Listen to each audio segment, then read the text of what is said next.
Hello and welcome to my channel. आज discuss करेंगे comprehension 2021। Passage 1 है researchers stimulated street lighting on artificial grassland plots containing pea aphids, sap-sucking insect at night. These were exposed to two different type of lights, a white light similar to newer commercial LED light and an amber light similar to sodium street lamp. The low-intensity amber light was shown to inhibit rather than induce flowering in a wild plant of a pea family, which is a source of food for pea aphids in grassland. The number of aphids was also significantly suppressed under the light treatment due to the limited amount of food available. Passage समझते हैं। एक artificial grassland पर researchers street light को emit करते हैं और ये जो आर्टिफिशियल ग्रास लैंड है ये कंटेन करता है किसको? पी एफिड्स को। पी एफिड्स का मतलब होता है मटर में जो छोटे छोटे कीड़े लगते हैं। और रिसर्चर्स इस पे टू डिफरेंट लाइट को एमिट करते हैं। एक तो व्हाइट लाइट जो एलईडी लाइट की तरह होती है और दूसरी एम्बर लाइट जो सोडियम स्ट्रीट लैम्प की तरह होती है जो ऑरेंज कलर की जलती है। और फिर रिसर्चर्स ने देखा कि जो लो इंटेंसिटी एम्बर लाइट है वो फ्लावरिंग प्लांट को खत्म कर रही है जो कि फूड सोर्स थे किसका? एफिड्स का। और धीरे धीरे एफिड्स की जो नंबर है एफिड्स के नंबर में भी डिक्रीज हो रहा है, सप्रेस हो रहे हैं क्योंकि उनको फूड अवेलेबिलिटी नहीं मिल पा रही है। फूड अमाउंट जो है वो लिमिटेड हो गया है। तो क्वेश्चन क्या है? Which one of the following statement best reflect the most critical inference? Critical inference बताना है कि इसमें से क्या एक बहुत ही इंपॉर्टेंट निष्कर्ष that can be made from the passage given above, जो अबव पैसेज से निकल के आ रहा है। Option A, low intensity light has more adverse effect on the plants as compare to high intensity light. तो जो लो इंटेंसिटी लाइट है उसका एडवर्स इफेक्ट होता है प्लांट्स पर compare to high intensity light. ये सही है बट ये क्रिटिकल निष्कर्ष नहीं है क्योंकि पैसेज कह रहा है कि लो इंटेंसिटी लाइट से फूड अवेलेबिलिटी भी कम हो जा रही है तो प्लांट्स पे एडवर्स इफेक्ट तो डाल रहा है, पर प्लांट्स पे जब इफेक्ट डालेगा तो उसकी वजह से एफिड्स भी खत्म हो रहे हैं। तो इससे ये समझने को मिल रहा है कि बायोडाइवर्सिटी और इकोसिस्टम को डिस्टरबेंस हो रहा है। तो option A cancel out. Option B है लाइट पॉल्यूशन, जो लाइट से पॉल्यूशन हो रहा है can have a permanent adverse impact. तो एक परमानेंट एडवर्स इम्पैक्ट होगा इकोसिस्टम पर। तो मोस्ट क्रिटिकल इन्फरेंस पूछा है तो ऑप्शन बी करेक्ट होगा। Light pollution can have a permanent adverse impact on an ecosystem. Passage 2, approximately 80% of all flowering plant species are pollinated by animals including birds, mammals, but the main pollinator are insect। यहाँ तक line क्या कह रही है कि लगभग 80% जो flowering plant हैं वो पॉलिनेट करते हैं। पॉलिनेट होते हैं परागण मतलब पॉलिनेशन मतलब कोई एक प्लांट एक जगह पे रहे फिर वो पॉलिनेट होके दूसरी जगह पे भी होने लगे कोई स्पीशीज, उसे कहते हैं पॉलिनेट करना। तो पॉलिनेट किसकी वजह से होता है? एनिमल्स की वजह से, बर्ड से भी होता है, मैमल से भी। और मेन पॉलिनेटर कौन होते हैं? Insect. Pollination is responsible for providing us with a wide variety of food as well as many plant derived medicine। और pollination की वजह से ही हमें आज फूड के इतने वाइड वैरायटी देखने को मिलते हैं as well as plant based medicine भी देखने को मिलते हैं। जो प्लांट बेस्ड मेडिसिन होती हैं और जो फूड होते हैं वो सब किसकी वजह से मिल रहे हैं? पॉलिनेशन की वजह से। At least 1/3 of the world's agricultural crop depend upon pollination। और वर्ल्ड की 1/3 जो एग्रीकल्चर क्रॉप है वो भी पॉलिनेशन पे डिपेंड करती है। Next, bees are the most dominant taxa when it comes to pollination and they are crucial to more than 400 crop। bees भी बहुत इंपॉर्टेंट है पॉलिनेशन में, ये डोमिनेंट करती हैं। टैक्सा मतलब ग्रुप होता है, जैसे बीज का ग्रुप, ये साइंस वर्ड है टैक्सा मीन्स ग्रुप। बीज बहुत इंपॉर्टेंट होती हैं और ये क्रूशियल रोल प्ले करती हैं among 400 क्रॉप्स के लिए। Next, pollination is an essential service that is a result of integrate relationship between plants and animals, and the reduction or less of either affect the survival of both. Pollination एक बहुत ही essential service है क्योंकि ये plant और animal के relation को बनाए रखता है। अगर किसी भी एक चीज में रिडक्शन हुआ या डिक्रीज हुआ तो दोनों को इफेक्ट करेगा, दोनों के सर्वाइवल को इफेक्ट करेगा, प्लांट्स के भी सर्वाइवल को और एनिमल्स के भी सर्वाइवल को। Effective pollination requires resources such as refuges of pristine natural vegetation. अगर pollination को effective बनाना है, ये लास्ट लाइन बहुत इंपॉर्टेंट है, अगर pollination को effective बनाना है तो जो natural vegetation है, जो नेचर ने बना के रखा है, जो नेचुरल वेजिटेशन है उसे बचा के रखना पड़ेगा, वो खत्म नहीं होना चाहिए। क्वेश्चन है, on the basis of passage given above the following assumption have been made. Assumption बताना है कि ऑथर यहाँ पे क्या सोच रहा है। First, sustainable production of India serial food grain is impossible without the diversity of pollinating animals. तो कहीं भी पैसेज में सस्टेनेबल प्रोडक्शन की बात नहीं हो रही है, के एस्पेक्ट में तो बिल्कुल बात नहीं हो रही है क्योंकि वर्ल्ड की अप्रोक्सीमेटली 80% फ्लावरिंग प्लांट की बात हुई है। ऑप्शन 1 तो कैंसिल आउट। सेकेंड है, monoculture of horticultural crop hamper the survival of insect. तो मोनोकल्चर की भी बात नहीं हुई पैसेज में, second option cancel out. Third है, pollinator become scarce in cultivated area devoid of natural vegetation. तो थर्ड सही होगा क्योंकि लास्ट लाइन यही कह रही है कि इफेक्टिव अगर पॉलिनेशन करना है तो नेचुरल वेजिटेशन को बचा के रखना होगा। अगर नेचुरल वेजिटेशन खत्म होगा तो पॉलिनेटर्स भी कम हो जाएंगे।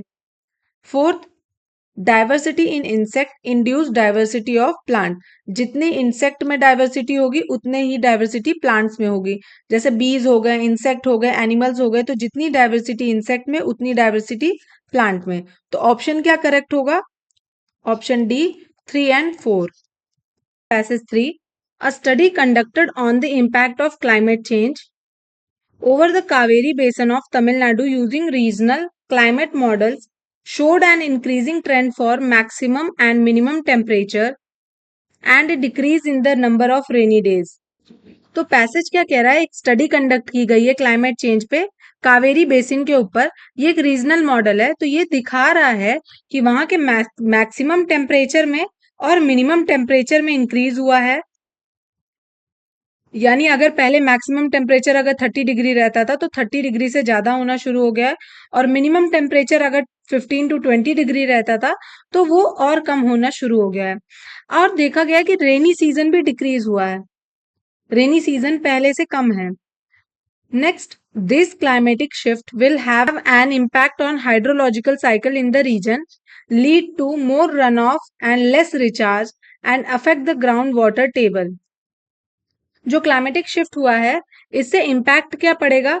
जो हाइड्रोलॉजिकल साइकिल है, जो वाटर साइकिल है उस रीजन का, वो बहुत इफेक्ट हो रहा है क्योंकि रेनी डे के नंबर के डिक्रीज होने से वहां का जो वाटर लेवल है वो रन ऑफ होता जा रहा है। एक तो पानी कम होता जा रहा है और ग्राउंड वाटर भी बहुत कम बचा हुआ है।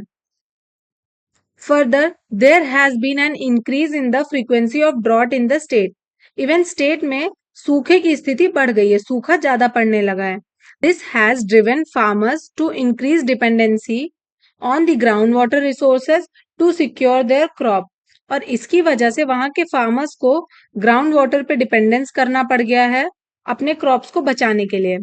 तो ग्राउंड वाटर पे जितना डिपेंड होंगे धीरे धीरे ग्राउंड वाटर भी रन ऑफ होते जाएगा, खत्म होते जाएगा। तो ये दिखा रहा है कि क्लाइमेट चेंज कितना एडवर्सली इफेक्ट कर रहा है वाटर को। क्लाइमेट चेंज का क्या इम्पैक्ट पड़ रहा है वो इस पैसेज में बताया गया है। Question, which one of the following statement best reflect the crux of the passage. Passage का क्रक्स क्या है, मतलब पैसेज में क्या बताया गया है, यहाँ पे ऑथर क्या बताना चाह रहा है।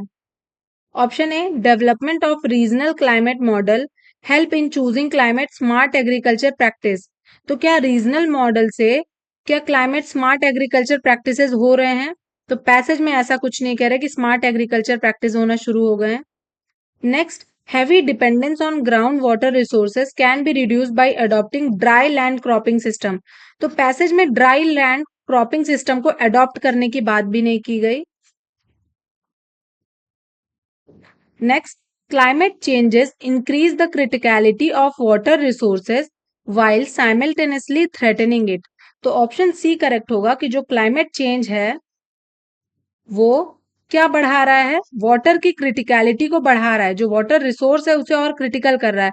जो वाटर पहले रेनी डेज में मिल जाते थे, ग्राउंड वाटर से मिल जाते थे, ड्रॉट की स्थिति में आ रहे हैं, वहां पे ड्रॉट बढ़ रहा है। तो वाटर रिसोर्स को क्या कर रहा है? क्रिटिकल कर रहा है और थ्रेट कर रहा है, धीरे धीरे पानी को थ्रेट कर रहा है कि ये सिचुएशन और खराब हो सकती है। तो ऑप्शन सी करेक्ट होगा।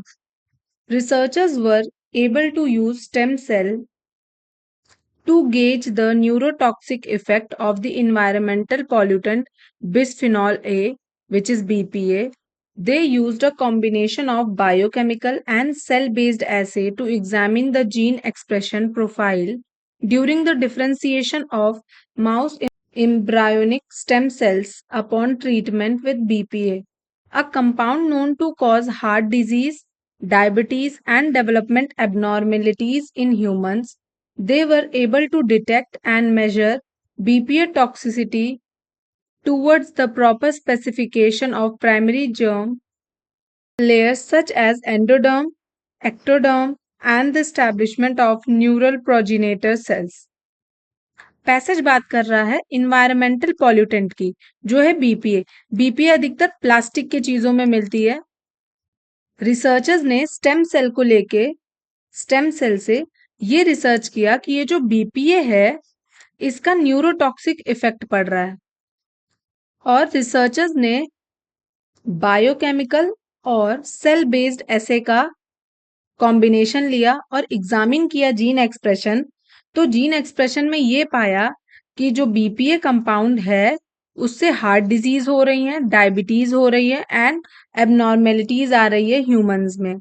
और इवन बीपीए टॉक्सिसिटी ये भी डिटेक्ट कर रही है कि ये प्राइमरी जर्म्स को अटैक करते हैं, like endoderm, ectoderm and neural progenitor cells. ये जितने नर्वस सिस्टम होती है उन पे अटैक करती है जो बीपीए टॉक्सिसिटी है। क्वेश्चन क्या है? On the basis of passage given above the following assumption have been made. यहाँ पे हमें एजम्पशन बताना है कि को लेके कि स्टेम सेल से जब रिसर्च किया जा रहा है तो बीपीए से होने वाले नुकसान का पता चल रहा है। तो ऑप्शन क्या है? वन है बीपीए में alter embryonic development in vivo. Vivo scientific word है, लैटिन वर्ड है। वीवो मतलब होता है लिविंग बीइंग। तो ऑप्शन वन करेक्ट होगा, क्योंकि बीपीए से एजम्पशन क्या बन रहा है? यहाँ पे एजम्पशन ये बन रहा है कि बीपीए से एम्ब्रायोनिक जो डेवलपमेंट है वो ऑल्टर हो रही है, जैसे heart disease, diabetes, development abnormality in human. तो जब जब एम्ब्रायोनिक डेवलपमेंट में ही चेंज होगा तो ह्यूमन में भी चेंजेस होना शुरू हो जाएंगे। तो ऑप्शन वन करेक्ट। सेकेंड क्या कह रहा है? Biochemical and cell based assay are useful in finding out treatment for pollution induced disease. यहाँ पे पैसेज में ट्रीटमेंट की बात तो किया ही नहीं गया। यहाँ पे बस समस्या बताई जा रही थी, प्रॉब्लम क्या है और कैसे रिसर्च हो रहा है। बायोकेमिकल और सेल बेस्ड रिसर्च हुआ है और ये पाया गया कि बीपीए से हार्ट डिजीज, डायबिटीज एंड बीमारियां हो रही हैं।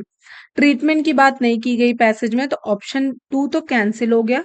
ऑप्शन टू कैंसिल करते ही हमारे वैसे भी ऑप्शन कैंसिल हो जाते, क्योंकि यहाँ पे क्या पूछा? Which of the above assumption are valid. तो टू नहीं होगा, ये नहीं होगा और ये भी नहीं होगा। तो ऑप्शन क्या बचा? सी। थर्ड वाला भी यहाँ पे देख लेते हैं। Embryonic stem cell could serve as a model to evaluate physiological effect of environmental pollutant. Environmental pollutant से जो फिजिकल इफेक्ट हो रहे हैं, एम्ब्रायोनिक स्टेम सेल एक मॉडल हो सकता है इसे इवेलुएट करने का। तो यहाँ पे रिसर्चर्स स्टेम सेल को ही लेके ये देख रहे हैं कि न्यूरोटॉक्सिक इफेक्ट पड़ रहा है, ये खोज कर रहे हैं। तो ऑप्शन थर्ड भी सही होगा कि इवेलुएट करने के लिए हेल्प हो सकता है एम्ब्रायोनिक स्टेम सेल। तो ऑप्शन थ्री भी करेक्ट है। करेक्ट ऑप्शन क्या होगा? Option C 1 and 3 only. Message 5 की, fig trees genus ficus are considered sacred in India, East Asia and Africa, and are common in agriculture and urban landscapes where other large trees are absent. यहां तक line क्या है? Fig tree कौन सी tree होती है? अंजीर की, जिसका नाम साइंटिफिक नेम है जीनस फीकस। इसको सेक्रेड ट्री माना जाता है इंडिया में, ईस्ट एशिया में एंड अफ्रीका में। ये कॉमन पेड़ हैं, ये कॉमन है, एग्रीकल्चर लैंड में भी दिख जाएंगे और शहरों में भी दिख जाएंगे, अर्बन लैंडस्केप में भी दिख जाएंगे। जहां पे लार्ज ट्री एब्सेंट होती हैं, जहां पे बहुत बड़े बड़े ट्री एब्सेंट होते हैं, वहां पे ये फिग ट्री दिख जाएगा। In natural forest, fig trees provide food for wildlife when other resources are scarce and support a high density and diversity of frugivorous food eating animals. ये लाइन क्या है? नेचुरल फॉरेस्ट में fig tree क्या provide करती है? Food provide करती है wild life को, और ऐसी जगह पे जहां पे रिसोर्सेज बहुत ही स्कार्स हैं, बहुत कम रिसोर्सेज हैं, ऐसे एनिमल्स जो फ्रूट खाते हैं उनको बहुत ही सपोर्ट करती है, उनके लाइफ को, उनके डाइवर्सिटी को सपोर्ट करती है fig tree. If frugivorous birds and bats continue to visit to fig trees located in sites with high human disturbances, sacred fig trees may promote frugivore abundance. अगर जो फ्रूगिवोरस बर्ड्स एंड बैट्स हैं, यानी जो पक्षी फल को खाते हैं, फिग को खाते हैं, और जो बैट्स फिग को, अगर वो कॉन्टिन्यूसली फिग ट्री के पास जाने लगे, जहां पे फिग ट्री है, जहां पे ह्यूमन पॉपुलेशन बहुत ज्यादा है, तो क्या होगा? वहां पे फ्रूगिवोर अबंडेंस होगा। अबंडेंस मतलब प्रचुरता, ज्यादा होने लगेंगे, क्योंकि जितना ज्यादा फिग ट्री के पास जाएंगे उतने ज्यादा बर्ड्स बढ़ेंगे, उतने ही ज्यादा बैट्स बढ़ेंगे। Under favourable micro climate, plenty of seedlings of other tree species would grow around fig tree. अब जब बर्ड और बैट अलग अलग तरह के फ्रूट्स तो खाते रहते हैं, तो जो भी फ्रूट्स के बीज होंगे वो आसपास उस पेड़ के पास गिराएंगे, तो वहां पे और भी स्पीशीज ग्रो होंगी। Question, on the basis of passage given above the following assumption have been made. assumption बताना है। Fig trees can often be keystone species in natural forest, तो ऑप्शन 1 करेक्ट होगा, क्योंकि यहाँ पे क्या कह रहा है कि fig tree, second line, fig tree provide food for wildlife and other resources are scarce and support high density and diversity. जब वहां पे कुछ नहीं होता, जब फॉरेस्ट में, नेचुरल फॉरेस्ट में फिग ट्रीज होती हैं, वो डेंसिटी और डाइवर्सिटी बनाए रखती हैं वाइल्ड लाइफ की, क्योंकि वहां पे और कोई स्पीशीज नहीं होते, और कोई पेड़ पौधे नहीं होते। तो ऐसे ऐसे जो पेड़ होते हैं और जो एनिमल होते हैं, लाइक ट्रीज एनिमल्स या प्लांट्स एनिमल्स, ऐसे कोई भी एनिमल जो पूरे के पूरे इकोसिस्टम को चलाने में बहुत ही मदद करते हैं, उन्हें कीस्टोन स्पीशीज कहते हैं। तो 1 करेक्ट होगा। सेकेंड है, fig tree can grow where other large woody species can not grow. तो पैसेज में ऐसा नहीं कहा गया कि जहां कोई पेड़ नहीं बढ़ सकते वहीं सिर्फ ये बढ़ेगा। ऐसा कहा जा रहा है कि जहां नहीं होते बड़े बड़े पेड़ पौधे, वहां पे ये अधिकतर पाए जाते हैं। पर ऐसा नहीं कहा गया कि वहां पेड़ होते ही नहीं है। तो second option cancel out. Third, sacred trees can have a role in biodiversity conservation. तो सही बात यहाँ पे कहा भी जा रहा है, यहाँ पे पैसेज में कहा जा रहा है जो सेक्रेड ट्री है वो बायोडाइवर्सिटी को बचा के रखती हैं, तो ऑप्शन 3 करेक्ट होगा। फोर्थ है, fig tree have a role in the seed dispersal of other tree species. तो लास्ट लाइन ये कहा जा रहा है ना, तो फोर्थ वाला भी करेक्ट होगा, क्योंकि ये लास्ट लाइन कहा जा रहा है plenty of seedlings of other tree species would grow around fig trees. तो fig tree have a role in the seed dispersal of other tree species, भी करेक्ट होगा, which means 1, 3 and 4 is correct. Option D. Message 6. At the heart of agroecology is the idea that agroecosystems should mimic the biodiversity level and functioning of natural ecosystems. Such agriculture mimics like their natural model can be productive, pest resistant, nutrient conserving and resilient to shocks and stress. Passage यहां तक समझते हैं।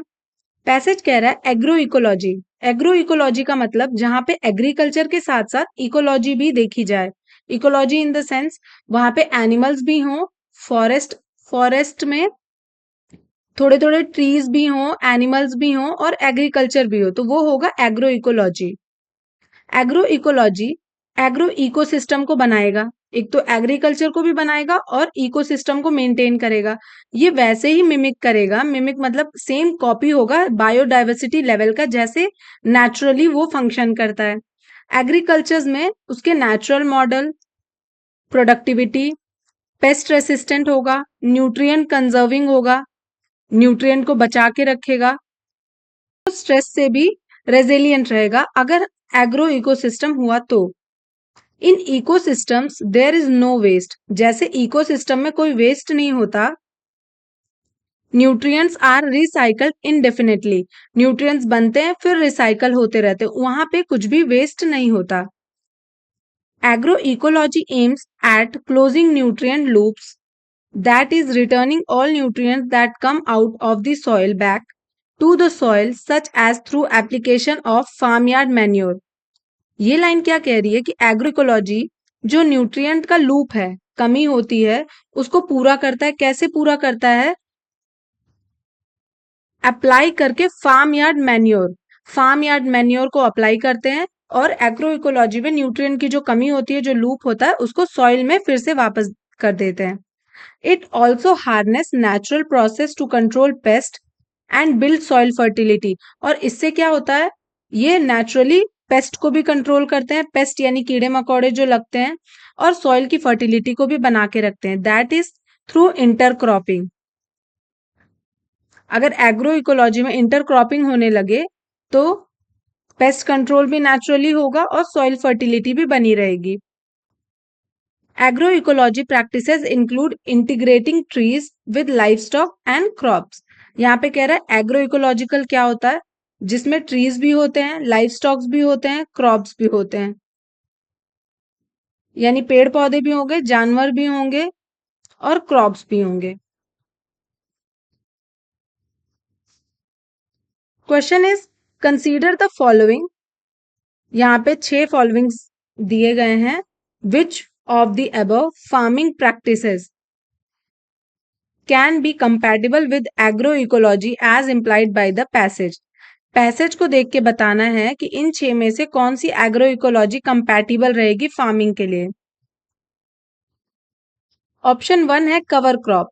Cover crop वो crop होते हैं जो cultivation के लिए नहीं देखे जाते, सिर्फ एग्रीकल्चर में सॉइल की फर्टिलिटी को मेंटेन करने के लिए किए जाते हैं, ताकि सॉइल फर्टाइल रहे। और पैसेज भी ये बात कर रहा है कि सॉइल में फर्टिलिटी बैक आती है फार्मयार्ड मैन्योर से। तो अगर ऐसे कवर क्रॉप्स को कर दिया जाए तो ये फार्मयार्ड मैन्योर का काम करेंगे। तो ऑप्शन 1 करेक्ट है। हाइड्रोपोनिक्स, हाइड्रोपोनिक्स की कहीं पे बात नहीं हो रही। हाइड्रोपोनिक्स वैसी खेती होती है जो पानी में पौधे उगाए जाते हैं, उन्हें हाइड्रोपोनिक्स कहते हैं। तो हाइड्रोपोनिक्स की बात नहीं हो रही है। फर्टिगेशन क्या है? तो दोनों की कहीं भी पैसेज में बात नहीं हो रही, ना फर्टिलाइजेशन की। और इरिगेशन के साथ फर्टिलाइजेशन करना, फर्टिगेशन का मतलब होता है पानी में मैन्योर मिक्स करके, वाटर में मैन्योर मिक्स करके खेत को बचा के रखना। तो यहाँ पे कहीं भी वाटर एंड मैन्योर मिक्सिंग की बात नहीं हो रही है, तो ऑप्शन 2 भी कैंसिल आउट। 4 है मिक्स्ड फार्मिंग। तो यहाँ पे इंटरक्रॉपिंग की बात हो रही है, तो ऑप्शन 4 करेक्ट होगा, मिक्स्ड फार्मिंग होगा। जैसे मिक्स्ड फार्मिंग वैसे पॉलीकल्चर। पॉलीकल्चर में जहाँ पे ट्रीज हो, लाइव स्टॉक हो, क्रॉप्स हो, तो ये भी पैसेज में बात हो रही है, तो 5th करेक्ट होगा। वर्टिकल फार्मिंग की पैसेज में बात नहीं हो रही। वर्टिकल फार्मिंग यानी जो ऐसे फार्म्स जिसमें पौधे जो वर्टिकल जाते हैं, ये बेसिकली इंडोर प्लांट्स होते हैं जो वर्टिकल जाते हैं, तो ये वर्टिकल फार्मिंग की भी बात नहीं हो रही। तो यहाँ पे ऑप्शन क्या सही होगा? 1, 4 and 5, which is option A. 1, 4 and 5 is correct. Passage 7. Computers increasingly deal not just with abstract data like credit cards, detail and databases, but also with the real world of physical objects and vulnerable human bodies. A modern car is a computer on wheels. An aeroplane is a computer on wings. The arrival of Internet of Things will see computers baked into everything from road sign and MRI scanner to prosthetics and insulin pump. There is little evidence that these gadgets will be any more trustworthy than their desktop counterparts. Hackers have already proved that they can take remote control of internet connected car and pacemakers. पूरे passage की एक simple सी meaning ये है कि computers धीरे धीरे life में बढ़ रहे हैं। अब वो क्रेडिट कार्ड और डेटाबेसेस के अलावा लाइक मॉडर्न कार, जो आज की कार है वो भी कंप्यूटर है व्हील्स पे। Aeroplane is also computer. जो इंटरनेट ऑफ थिंग्स आए लाइक कंप्यूटर बेक एवरीथिंग, जैसे road sign, MRI scanners, prosthetics, insulin pump, ये सब क्या है? कंप्यूटर है जो डेली बेसिस लाइफ में बढ़ते ही जा रहे हैं और ह्यूमन बॉडीज को और वल्नरेबल बना रहे हैं और ह्यूमन बॉडीज को कमजोर बना रहे हैं। लास्ट लाइन इसकी ध्यान से समझनी है। यहाँ पे एक लिटिल एविडेंस है, ऐसा एविडेंस कह रहे हैं, एविडेंस भी है कि ये गैजेट जितने ट्रस्टवर्दी हैं, हैकर्स ये ऑलरेडी प्रूव कर चुके हैं कि जितने कंप्यूटर कनेक्टेड चीजें हैं, जितनी इंटरनेट की चीजें हैं, उन पर वो कंट्रोल कर सकते हैं और उनको हैक कर सकते हैं, like cars and pacemakers. Question, which one of the following statement best reflect the most critical inference निकालना है कि पूरे पैसेज में क्रिटिकली हम क्या समझ सकते हैं that can be made from the passage given above. Option A ध्यान से देखें, computers are not completely safe.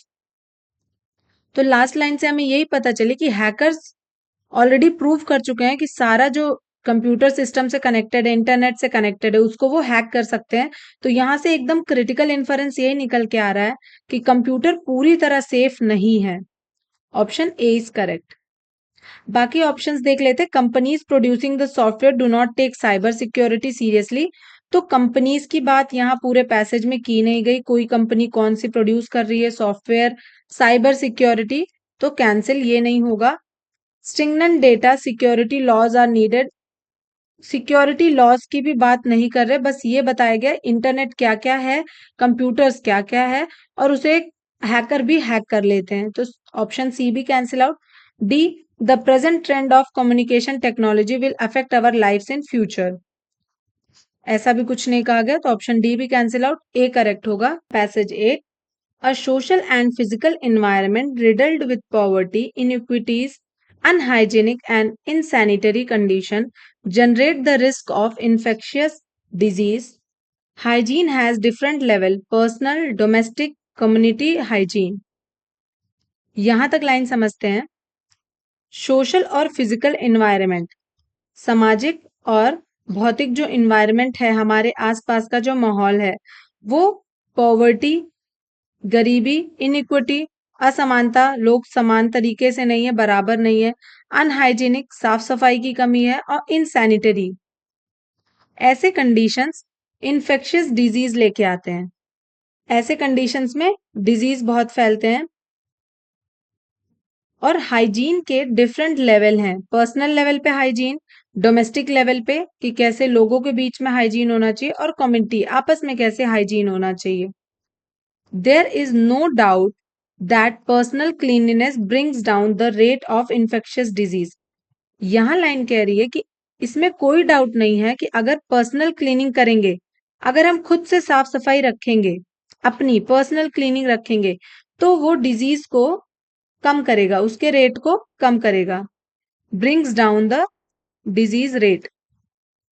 But the entry of market into this domain has created a false sense of security that get conditioned and reinforced by the onslaught of advertisement. Experience in Western Europe shows that along with personal hygiene, general improvements in environmental condition and component like clean water, sanitation and food security have brought down infant child death infectious rate considerably. लेकिन market की entry से इस domain में जैसे ही market की entry हुई, इन्होंने एक फॉल्स सेंस क्रिएट कर दिया, एक झूठी एडवर्टीजमेंट कर दी है कि ऐसा कुछ नहीं होता, और ये सब हमारे ऊपर ऐसे थोप दिया है कि पर्सनल हाइजीन कुछ नहीं होता। बट ऐसा एक्सपीरियंस किया गया कि जो वेस्टर्न यूरोप की कंट्रीज हैं, उन्होंने पर्सनल हाइजीन पे और general improvement in environmental, personal hygiene के साथ साथ अपने वातावरण के कंडीशन जैसे क्लीन वाटर, साफ पानी, सैनिटेशन, वहां पे सैनिटेशन हो, और फूड सिक्योरिटी, खाना सबको बराबर मिले। तो ये देखा गया कि वहां पे इन्फैंट, नवजात शिशु हैं, चाइल्ड डेथ और इन्फेक्शन को कम देखा गया। उनका रेट कंसिडरेबली डाउन हुआ है। The obsession with hand hygiene also bring in persisting influence of the market on personal health, overriding or marginalizing the negative impact on ecology and the emergence of resistant germ. जो last line है वो क्या कह रही है? The obsession with hand hygiene. हमने market में advertisement में ऐसा इन्फ्लुएंस होते हुए देखा है कि हैंड हाइजीन होना चाहिए बस एज अ पर्सनल हेल्थ, कि अगर पर्सनल हेल्थ सुधारनी है तो हैंड हाइजीन होना चाहिए। बट ये बहुत ही ओवरराइडिंग और मार्जिनलाइजिंग नेगेटिव इम्पैक्ट डालता है इकोलॉजी पे, क्योंकि ये जो गुड जर्म होते हैं हैंड के, उस गुड जर्म को भी खत्म कर देता है, और जो जर्म्स लड़ सकते थे, जो जर्म रेसिस्टेंट थे, वो भी चले जाते हैं। क्वेश्चन है, on the basis of the passage given above the following assumption have been made. Assumption बताना है कि क्या एजम्पशन बनेगा, इस पैसेज से। 1. People who are obsessed with personal hygiene tend to ignore the community hygiene. Passage में कहीं भी कम्युनिटी हाइजीन को इग्नोर करते हैं जो पर्सनल हाइजीनिक होते हैं, ऐसा कहीं नहीं बताया गया। तो 1 तो गलत हो गया, क्योंकि यहाँ पे पर्सनल हाइजीन की बात कर रहा है कि मार्केट के एंट्री करते ही पर्सनल हाइजीन किस तरह नेगेटिव इम्पैक्ट डालता है, और यूरोपियन कंट्रीज में पर्सनल हाइजीन का पॉजिटिव इम्पैक्ट देखा गया है। Second, emergence of multi-drug resistant germ can be prevented by personal cleanliness. तो मल्टी ड्रग रेसिस्टेंट की पैसेज में कहीं भी बात नहीं हो रही, तो 2 भी कैंसिल आउट। 1 और 2 के कैंसिल आउट होते ही हमारे पास 2 ऑप्शन कैंसिल हो जाएंगे। वैलिड एजम्पशन पूछा है, 1 and 2 only, 1, 2 and 4 only. 2 option बचा, देख लेते हैं वो भी। थर्ड है, entry of the market in the domain of hygiene increases the risk of infectious disease. तो थर्ड में क्या कह रहा है, मार्केट के एंट्री होते ही हाइजीन के डोमेन में इन्फेक्शन का रिस्क बढ़ जाता है। तो पैसेज में इन्फेक्शन का रिस्क नहीं बताया गया, बल्कि मार्केट के एंट्री होते ही हम हाइजीन के जो हाइजीन का एक प्रॉपर कंडीशन होना चाहिए था, उससे भटक जाते हैं। तो थर्ड भी कैंसिल आउट।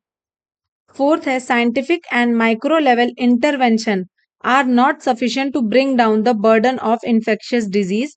ये जो छोटे छोटे साइंटिफिक लेवल पे और माइक्रो लेवल पे हम जो काम कर रहे हैं, ये छोटे छोटे इन्फेक्शियस डिजीज को डाउन करने में बिल्कुल हेल्प नहीं करेंगे। तो ये 4 करेक्ट होगा, क्योंकि यहाँ लास्ट में हैंड वॉश के बारे में यही बताया गया कि जो हैंड हाइजीन है वो गलत इंपैक्ट डाल रहा है इकोलॉजी पे। तो ये छोटे छोटे इंटरवेंशन बर्डन को कम नहीं करेंगे। Fifth, it is community hygiene implemented through public health measure that is really effective in battle against infectious disease. Personal hygiene के साथ साथ कम्युनिटी हाइजीन पे अगर ध्यान दें तो पब्लिक हेल्थ मेजर में कुछ इफेक्टिव हो सकता है और इन्फेक्शियस डिजीज से हम लड़ सकते हैं। तो फिफ्थ भी करेक्ट होगा। ऑप्शन क्या सही होगा?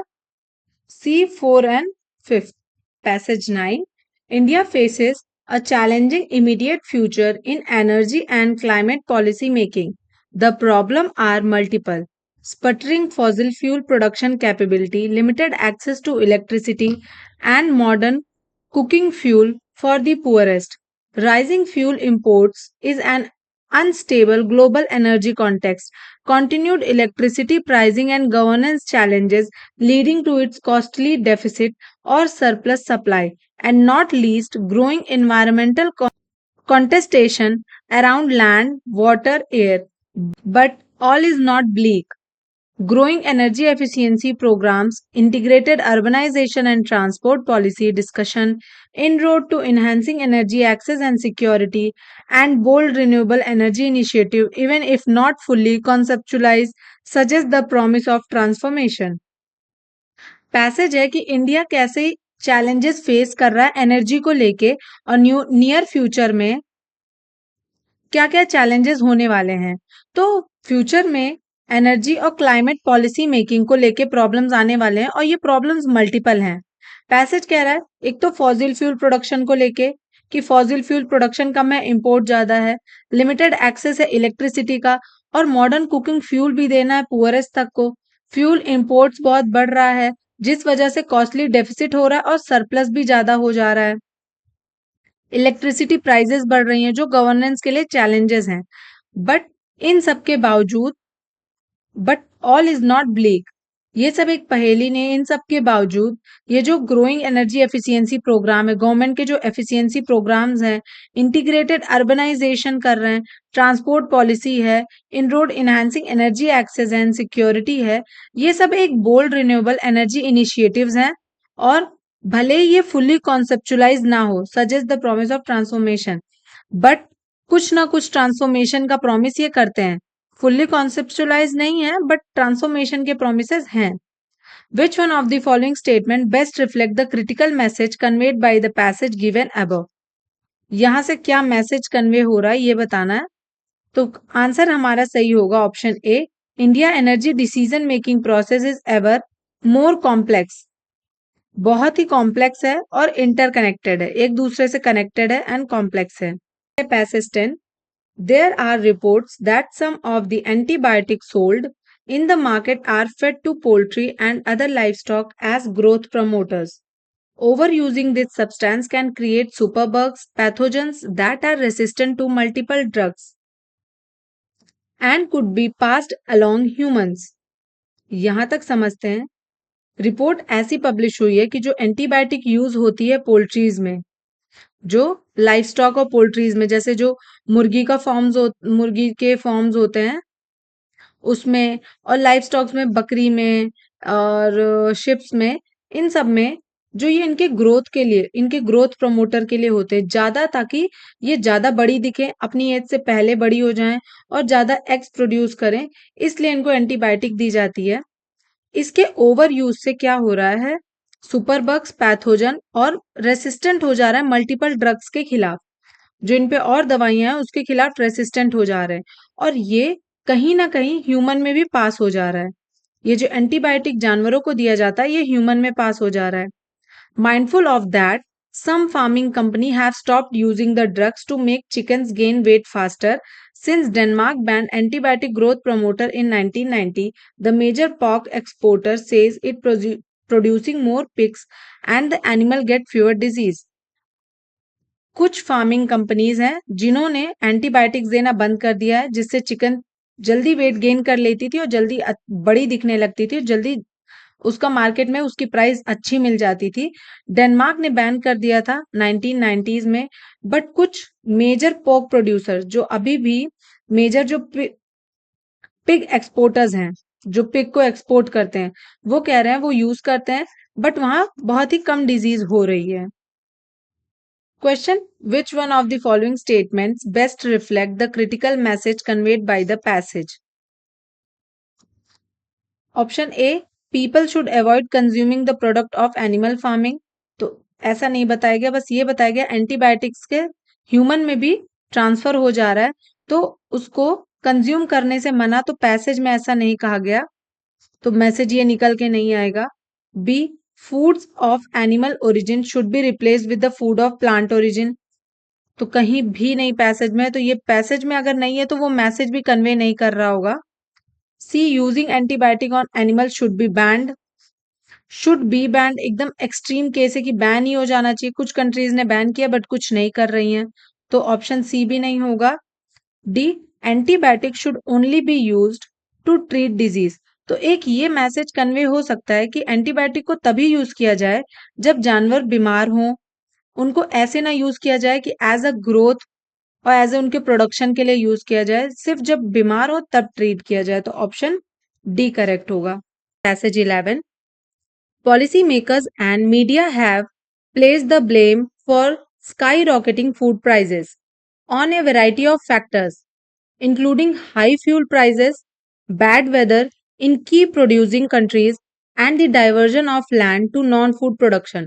Increased emphasis, however, has been placed on a surge in demand for food from the most populous emerging economies.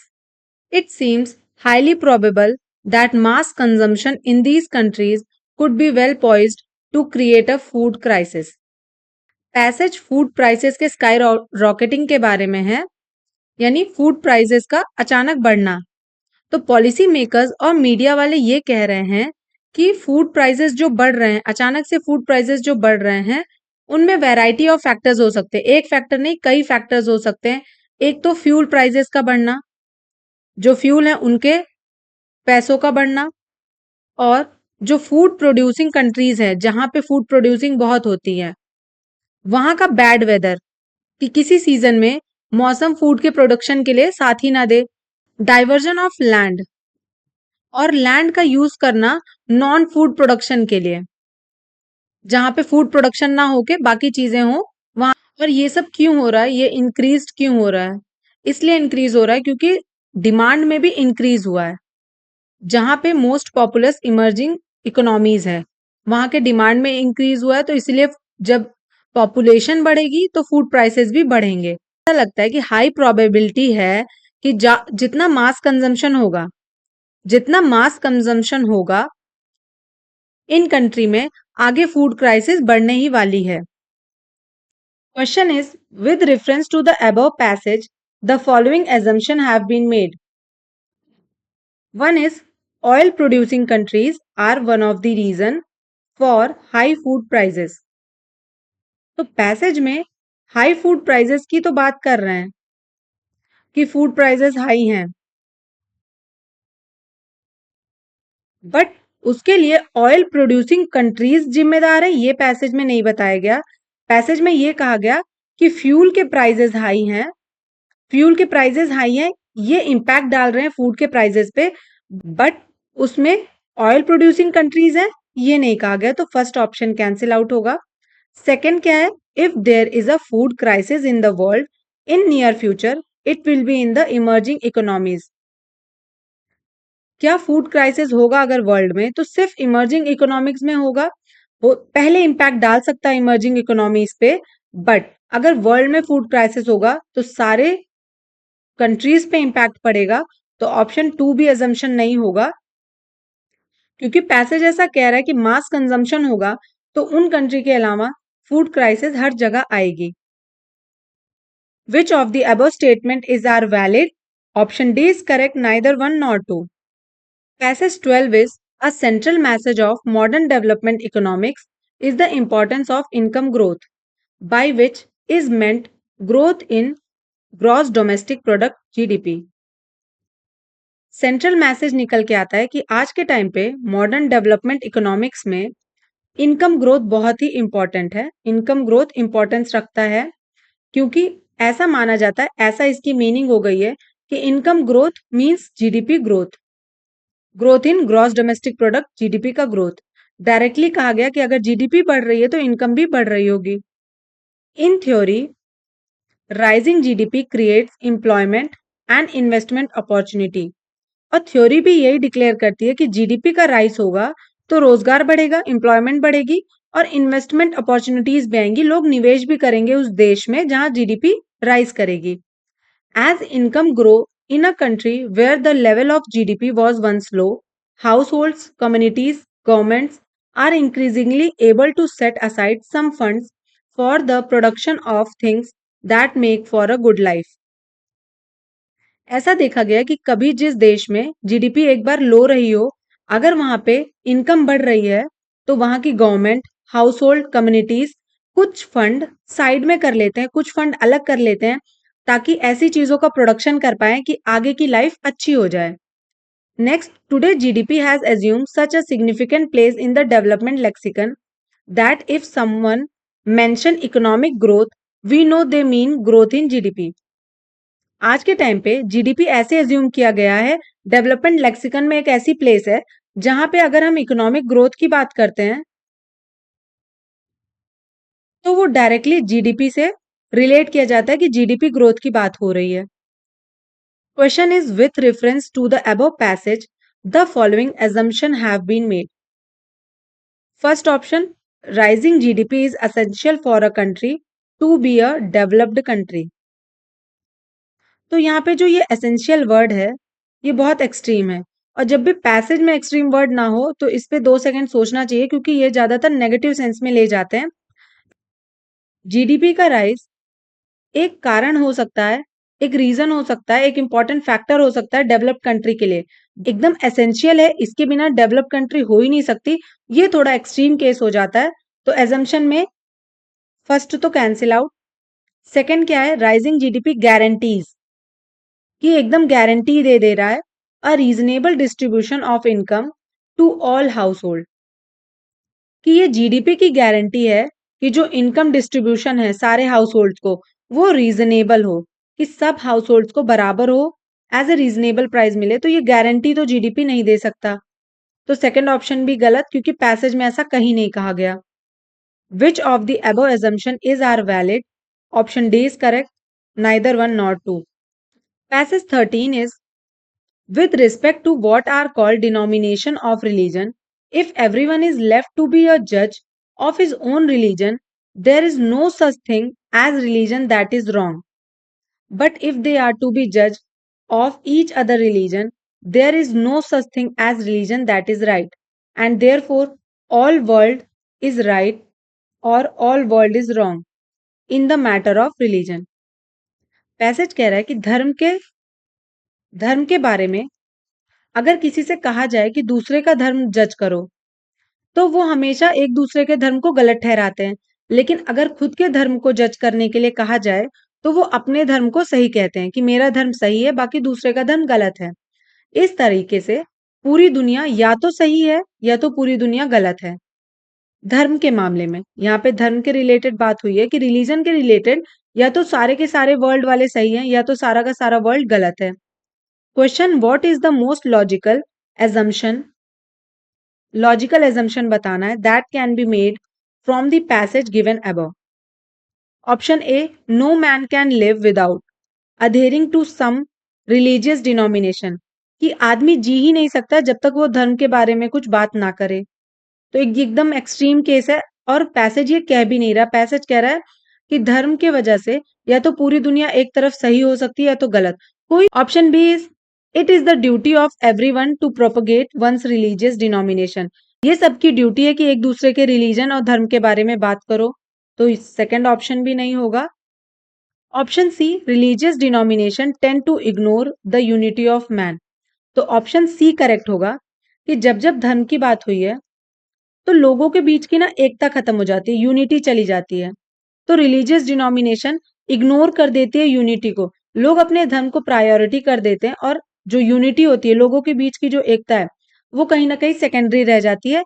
ये पैसेज से भी यही पता चल रहा है कि कोई भी वर्ल्ड एक दूसरे के साथ नहीं खड़े होते, सब एक दूसरे के अगेंस्ट हो जाते हैं। Passage 14 is, it is certain that sedition, war and contempt or breach of a law are not so much to be imputed to the wickedness of the subjects as to the bad state of the dominion। यहाँ पे कह रहे हैं कि it is certain, ये certain है कि sedation, विद्रोह, वॉर्स और contempt of breach of law, law को ब्रीच करना, लॉ का हनन करना और लॉ को नहीं मानना, ये इस तरीके से नहीं देखना चाहिए कि ये किसी की शरारत है या विकेडनेस है, बल्कि इसको इस तरीके से देखना चाहिए कि ये बैड स्टेट को दिखाता है, ये बैड स्टेट ऑफ डोमिनियन दिखाता है, कि जो जहां जहां सेडिशंस हो रहे हैं, वॉर हो रहे हैं और लॉ का कंटेम्प्ट ऑफ ब्रीच हो रहा है, वो स्टेट बैड है, ना कि वहां के लोग खराब हैं। For men are not born fit for citizenship but must be made so, जब लोग जन्म लेते हैं तब से वो सिटीजनशिप के लिए फिट नहीं रहते, नागरिकता के लिए फिट नहीं रहते, बल्कि उनको नागरिकता के लिए फिट बनाया जाता है। Besides, men's natural passion are everywhere the same, and if wickedness more prevails and more offences are committed in one commonwealth than in another, it is certain that the former has neither enough pursued the end of unity, nor framed its law with sufficient forethought, and that therefore it has failed in making quite good its right as a commonwealth। जो लोग होते हैं उनके जो patience होते हैं वो हर जगह सेम होते हैं, लेकिन अगर कहीं ऐसा देखा जाए कि किसी स्टेट में या किसी कॉमनवेल्थ कंट्री में विकेडनेस ज्यादा हो रही है, लाइक विद्रोह ज्यादा हो रही है, शरारत ज्यादा हो रही है, लोग वहां के ज्यादा भड़काऊ हैं, तो इसका मतलब ये है कि उस कंट्री ने ना ही यूनिटी को बना के रखा है, ना लोगों में एकता है, ना ही वहां का लॉ बहुत अच्छा है, ना वहां पे लोगों के बीच की आगे की सोच बहुत अच्छी है। और इसे ऐसे कहा जा सकता है कि वो देश, वो कॉमनवेल्थ अधिकार बनाने में फेल हो गया, अधिकार बनाने में फेल हो गया है। तो इस पैसेज से हमें क्या पता चल रहा है कि लॉ के बारे में बात हो रही है कि जिस कंट्री में लॉ अच्छी होती है, जिस कंट्री में लॉ अच्छे होते हैं, वो कंट्री अच्छी हो जाती है।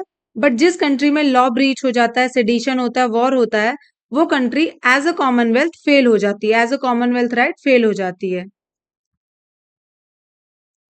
Question is, which among the following is the most logical and rational inference that can be made from the passage given above? इस पैसेज से क्या इन्फरेंस निकल के आ रहा है ये बताना है। Option A is sedition, war and breach of laws are inevitable in every dominion.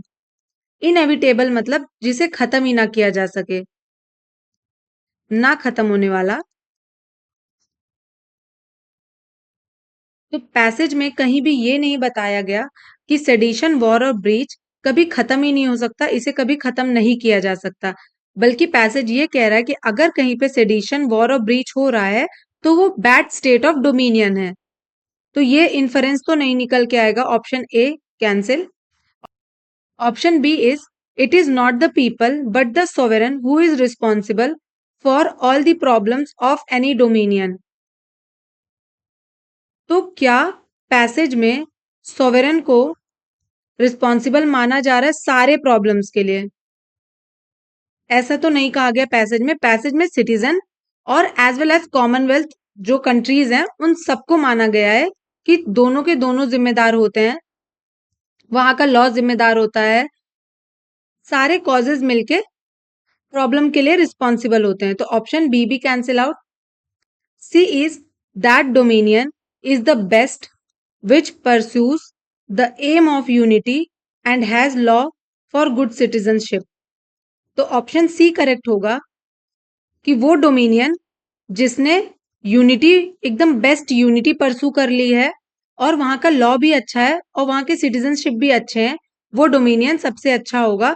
तो इस पैसेज से हम यही निकाल सकते हैं, इस पैसेज से यही इन्फरेंस निकल के आएगा कि जहां पे यूनिटी अच्छी हो। क्योंकि जब सेकेंड लास्ट लाइन देखेंगे तो enough, not enough pursued end of unity and nor friend it's law. तो अगर यूनिटी और लॉ होते तो कॉमनवेल्थ और राइट सबके अच्छे होते, वो डोमिनियन फेल नहीं होता। तो option C is correct. Passage 15 is inequality violates a basic democratic norm, the equal standing of citizen. ये जो इनइक्वालिटी है, असमानता,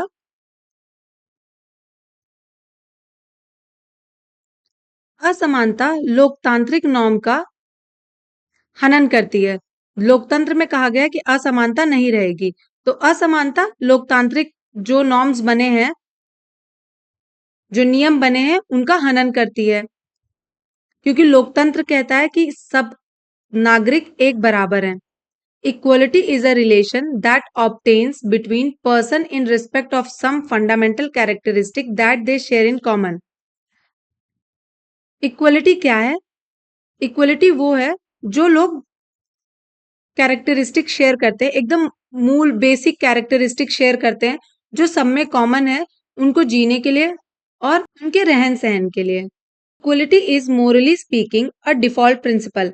अगर नैतिक बात की जाए इक्वलिटी की तो क्या है, वो एक डिफॉल्ट सिद्धांत है। इक्वलिटी एक सिद्धांत है, ये होना ही चाहिए लोकतंत्र में। Therefore, person should not be discriminated on grounds such as race, caste, gender, ethnicity, disability और class। किसी भी इंसान से इस बेस पे भेदभाव नहीं करना चाहिए कि वो किस जात का है, किस कास्ट का है, किस जेंडर का है, कौन सी एथनिसिटी से है, या वो डिसेबिलिटी है, विकलांग है, क्या है, और किस क्लास का है। इन सब के बेस पे उसे डिस्क्रिमिनेट, असमानता नहीं करनी चाहिए। This feature of human condition are morally irrelevant. ये जो असमानता है ये मोरली इररेलेवेंट है, ये अच्छी बात नहीं है। The idea that one should treat person with respect not only because some of these persons some special feature or talent, for example skilled cricketers, gifted musician and literally giants, but because person are human being is by now part of common sense morality. किसी भी इंसान से इसलिए उससे respect से बात नहीं करनी चाहिए कि वो जो पर्सन है वो स्पेशल फीचर के साथ स्पेशल टैलेंट के साथ है। फॉर एग्जाम्पल यहाँ पे क्रिकेटर्स बताए गए, म्यूजिशियन या लिटरेरी के जो बड़े बड़े साहित्यकार हैं, बल्कि इसलिए उनसे बराबर इक्वलिटी में ट्रीट करना चाहिए क्योंकि वो सब ह्यूमन बीइंग्स हैं और ये एक कॉमन सेंस मोरालिटी है। Question is with reference to the above passage the following assumption have been made. 1. Equality is a prerequisite for people to participate in the multiple transaction of society from position of confidence. Equality is prerequisite. Prerequisite मतलब पूर्वापेक्षा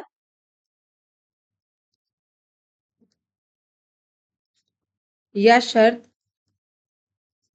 समानता लोगों के लिए एक शर्त होनी चाहिए ताकि समाज और उनके बीच एक कॉन्फिडेंस बना रहे। तो ये एजम्पशन बना सकते हैं, तो option 1 is correct. Second, occurrence of inequality is detrimental to the survival of democracy.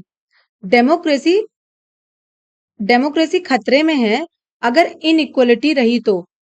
ये सच तो हो सकता है बट पैसेज में ऐसा कहीं नहीं कहा गया कि डेमोक्रेसी खतरे में है, तो ऑप्शन 2 कैंसिल हो जाएगा, इसको करेक्ट नहीं करेंगे।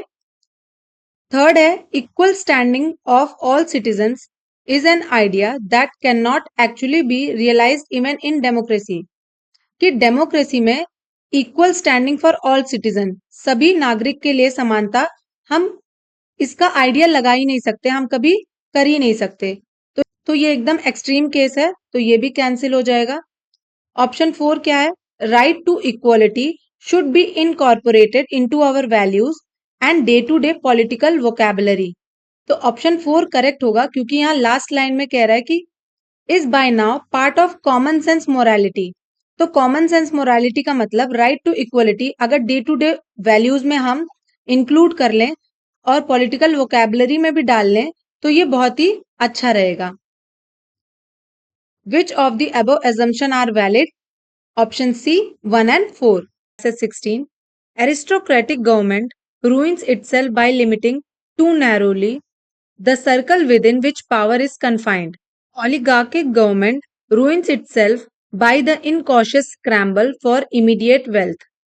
Aristocratic government means जो पहले कुलीन वर्ग थे, राजा रानी थे, उन्हीं की गवर्नमेंट चली आ रही हो, ऐसी गवर्नमेंट क्यों खराब हो जाती है? ruins itself, limiting too narrowly, क्योंकि ये बहुत ही नैरो गवर्नेंस करने लगते हैं, चीजें बहुत कन्फाइंड रखते हैं, बहुत छोटी चीजों में रखते हैं, बहुत एक्सपेरिमेंटल नहीं होते, इसलिए ये रुइन हो जाते हैं।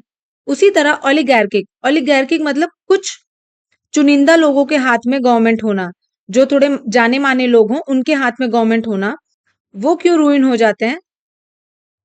बिकॉज वो इमीडिएट वेल्थ पे ज्यादा ध्यान देते हैं कि अगर वेल्थ हो रही है, अगर स्टेट की इनकम हो रही है तो तुरंत तुरंत इनकम इकट्ठा कर लेना, और ना कि गवर्नमेंट पे और लोगों पे ध्यान नहीं देते। But even democracy ruins itself bye excess of democracy, बल्कि डेमोक्रेसी भी रूइन हो जाती है। क्यों? क्योंकि लोकतंत्र ज्यादा दे देती है, एक्सेस। तो यहां से हमें यह समझ में आएगा कि excess of anything is not good. किसी चीज की अधिकता बहुत अच्छी नहीं होती है, तो जब एक्सेस ऑफ डेमोक्रेसी भी हो जाती है तो डेमोक्रेसी भी खराब हो जाती है। Next line is it's basic principle is the equal right of all to hold office and determine public policy.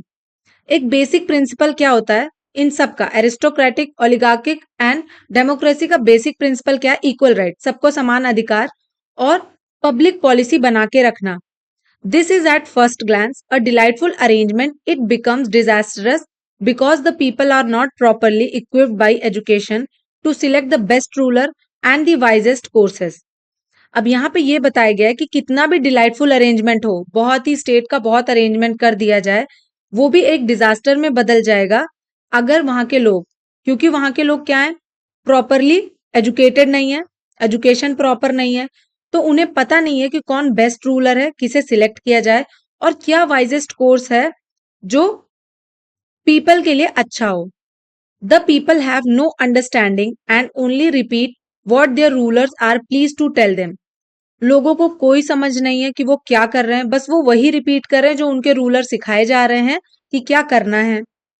Such a democracy is tyranny और ऑटोक्रेसी, ये स्टेटमेंट प्लेटो ने दिया था।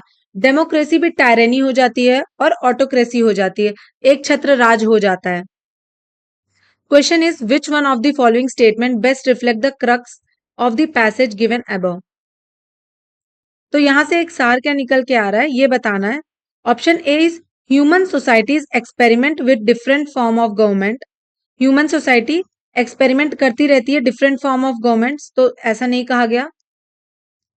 Option B is any form of government tend to deteriorate by excess of its basic principal.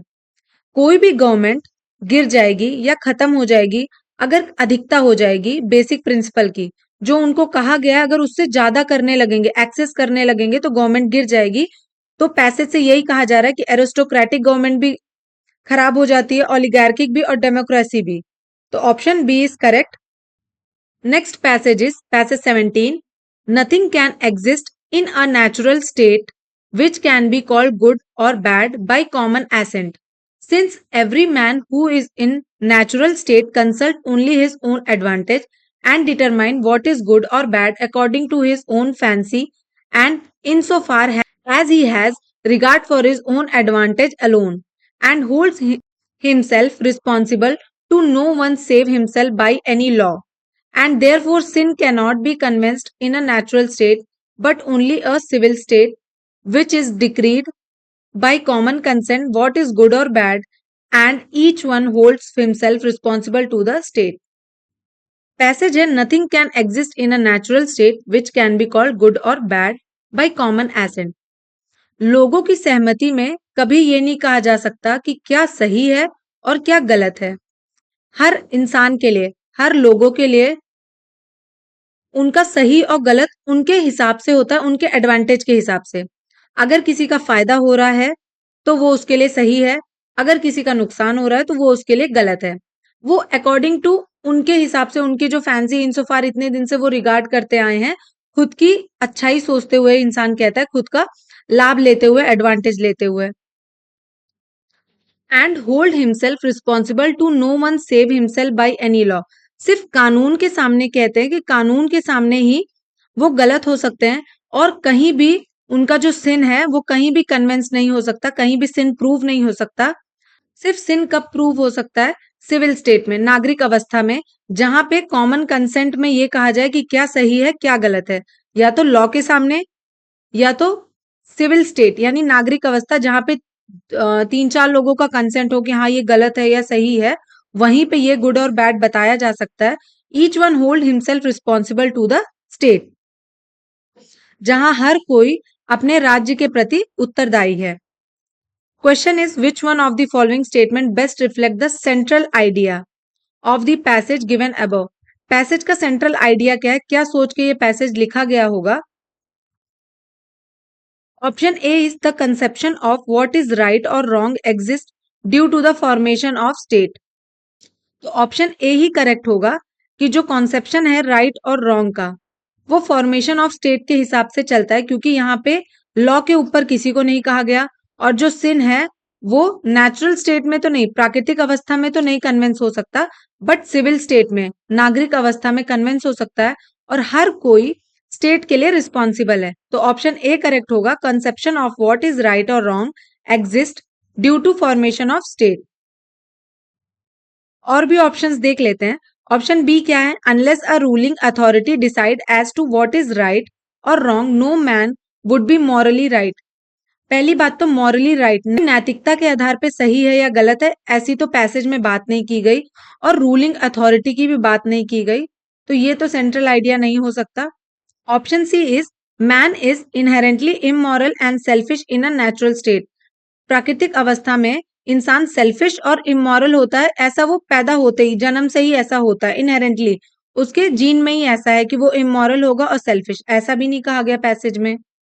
Option D, the idea of what is right and wrong is necessary for survival of human species. तो survival of human species की भी बात नहीं हुई। कुल मिला के हमें ये ध्यान देना है कि पैसेज में जिस तरफ इंडिकेशन हो, जो बताया जा रहा हो, जैसे पैसेज में यहाँ पे कहा जा रहा है कि कोई भी अच्छा या बुरा इस स्टेट पे नहीं डिपेंड करता, कॉमन कंसेंट पे नहीं डिपेंड करता, नेचुरल स्टेट पे नहीं डिपेंड करता, सिर्फ सिविल स्टेट पे, और लोग रिस्पॉन्सिबल हैं स्टेट पे। तो ये जहां भी ऑप्शन में आ रहा होगा सिर्फ वही करेक्ट करेंगे, बाकी सब रॉन्ग ही होगा। चलते हैं नेक्स्ट पैसेज की तरफ। Next passage is passage 18। In the immediate future, we will see the increasing commodification of many new technologies, artificial intelligence and robotics, 3D manufacturing, custom made biological and pharmaceutical products, lethal autonomous weapon and driverless car। आने वाले future में हम ये देखेंगे कि जितनी नई technologies हैं ये बढ़ने ही वाली हैं, इंक्रीज होने वाली हैं, like AI, artificial intelligence, robotics, 3D manufacturing, 3D चीजें बनना, custom made biological pharmaceutical product, pharmaceutical और बायोलॉजिकल प्रोडक्ट बनना, लीथल ऑटोनॉमस वेपन, टेक्नोलॉजीज का वेपन में यूज होना, और ड्राइवरलेस कार, बिना ड्राइवर के गाड़ियां। दिस विल पोज कनंड्रम्स, ये एक पहेली है। द मोरल क्वेश्चन, अब यहाँ पे नैतिक सवाल क्या उठता है, of how a driverless car will decide between hitting jaywalker and swerving and damaging the car has often been debated. कि ड्राइवरलेस कार कैसे समझेगी कि सामने चलते हुए इंसान को हिट करना है या बचना है या कार को ही हल्का डैमेज करना है। The answer is both simple, save the human life, and complex. Answer is यहाँ पे क्या कह रहा है कि आंसर सिंपल है कि ह्यूमन लाइफ बहुत इंपॉर्टेंट है, पहले ह्यूमन लाइफ सेव करो, या जो भी कॉम्प्लेक्स है उसे पहले सेव करो। At which angle should the car swerve just enough to save a jaywalker or more than enough. ये कैसे डिसाइड होगा कि किस एंगल पर कार को टर्न किया जाए कि जो रास्ते में चलता इंसान है या कुछ भी जो वहां पे खड़ा है या रास्ते में कोई भी चीज आ गई, कि कितना डैमेज से बचा जा सके। If the driverless car is in Dublin, who would take the decision. अगर ड्राइवरलेस कार डबलिन में है तो कौन डिसीजन लेगा? द आयरिश गवर्नमेंट, आयरलैंड की गवर्नमेंट, आयरिश गवर्नमेंट, और the car original code writer in California, या कार का जो ओरिजिनल कोड राइटर है जिसने ये टेक्नोलॉजी बनाई है जो कैलिफोर्निया में बैठा है वो लेगा, और अ सॉफ्टवेयर प्रोग्रामर इन हैदराबाद, या सॉफ्टवेयर बनाने वाला प्रोग्रामर जो हैदराबाद का है। To whom maintenance it outsourced, कौन देखेगा ये चीज कि ड्राइवरलेस कार कैसी होनी चाहिए। If different national jurisdiction have different fine print on prioritizing human life, how will it affect insurance investment decision including transnational ones. अगर सबके यहाँ की नेशनल ज्यूरिसडिक्शन अलग अलग है, सबके यहाँ की न्याय व्यवस्था अलग है सबके राष्ट्र की, तो ये कैसे डिफाइन होगा कि ह्यूमन लाइफ कितनी प्रायोरिटाइज है, कितनी जरूरी है, कितनी अहम है, उस पर कैसे इंश्योरेंस दिया जाए, क्या इन्वेस्टमेंट डिसीजन हो। इवन ट्रांसनेशनल वंस, ट्रांसनेशनल मतलब एक बॉर्डर के ना होके अलग अलग बॉर्डर के अलग अलग राष्ट्र के। Question is which one of the following statement best reflect the rational, plausible and practical implication that can be derived from the passage given above। यहां से क्या एक रैशनल प्रैक्टिकल इम्प्लीकेशन क्या हम इस पैसेज से निकाल के इंप्लाई कर सकते हैं जो नियर फ्यूचर में काम आ सके। Option 1 is too much globalisation is not best interest of any country. तो कहीं भी ग्लोबलाइजेशन की बात हुई कि ग्लोबलाइजेशन कंट्रीज के लिए अच्छा ही नहीं है, नॉट बेस्ट। पहली बात तो ये एक्सट्रीम केस कि अच्छा ही नहीं है। दूसरा, ग्लोबलाइजेशन का कहीं वर्ड नहीं यूज हुआ, बल्कि ट्रांसनेशनल वंस को भी ये देखना चाहिए, डिसीजन लेना चाहिए। तो ऑप्शन 1 कैंसिल। ऑप्शन 1 कैंसिल करते ही हमारे तीनों ऑप्शन कैंसिल हो गए। तो यहां से तो हमें आंसर मिल गया कि सी होगा, 2, 3, 5 सही होगा। बट हम बाकी ऑप्शंस भी देख लेते हैं। 2 is modern technologies are increasingly blurring the economic border. ये जो मॉडर्न टेक्नोलॉजीज बढ़ रही हैं ये धीरे धीरे इकोनॉमिक बॉर्डर को खत्म कर रही हैं। अब जैसे यहाँ पे एग्जांपल दिया गया, ड्राइवरलेस कार बन रही है डबलिन में, प्रोग्रामर है हैदराबाद का, कोड राइटर है कैलिफोर्निया के, तो कोई भी इकोनॉमिक बॉर्डर्स नहीं है, तो ऑप्शन 2 करेक्ट होगा। Third, innovation and capital have in pine on a domain of state. जैसे कोई स्टेट का बॉर्डर था, तो पहले क्या था, इनोवेशन और पूंजी वहीं तक रुकी रह जाती थी, बट अब मॉडर्न टेक्नोलॉजी से स्टेट के डोमेन्स के भी दायरे बढ़ गए हैं, तो ऑप्शन 3 भी सही होगा। Option 4 is public policy of every country should be focused on developing its own supply chain। तो पैसेज में क्या कहीं कहा गया कि खुद के सप्लाई चेन पे ही ध्यान देना चाहिए, बाकी किसी देशों से आउटसोर्स ही नहीं करना चाहिए? तो ये नहीं होगा। Fifth is geopolitics will have to reconcile too many ambiguities and uncertainties. जो जियो पॉलिटिक्स है, अलग अलग देशों के साथ अलग अलग चीजें इन्वेस्टमेंट हो रही है, निवेश हो रहा है, हर बहुत सारे देशों से बातें हो रही हैं, तो जो जियो पॉलिटिक्स है, इनमें एम्बिग्यूटीज आ सकती है, अनसर्टेनिटी आ सकती है। तो फिफ्थ ऑप्शन भी करेक्ट होगा। Option C is correct, 2, 3 and 5 only. Passage 19 is the resolution of bankruptcy cases of Indian banks under the insolvency and bankruptcy code should help bring non-performing assets situation under some control। Insolvency and bank करप्सी code ने Indian bank की जो bank करप्सी है, जो bank दिवालिया हो जाते हैं, उनको कुछ कंट्रोल में लाया है। Despite the slow pace of resolution by the national company law tribunal, the code can be helpful in cleaning up bank books in future credit cycle. हालांकि नेशनल ट्रिब्यूनल बना है इसके रेजोल्यूशन के लिए, पर उसकी पेस बहुत स्लो है, केसेस वहां पे बहुत ही स्लोली काम करते हैं। इस इसके बिहाफ पे जो ये इंसॉल्वेंसी एंड बैंक करप्सी कोड है, ये बैंक बुक को क्लियर करने में थोड़ी हेल्पफुल है।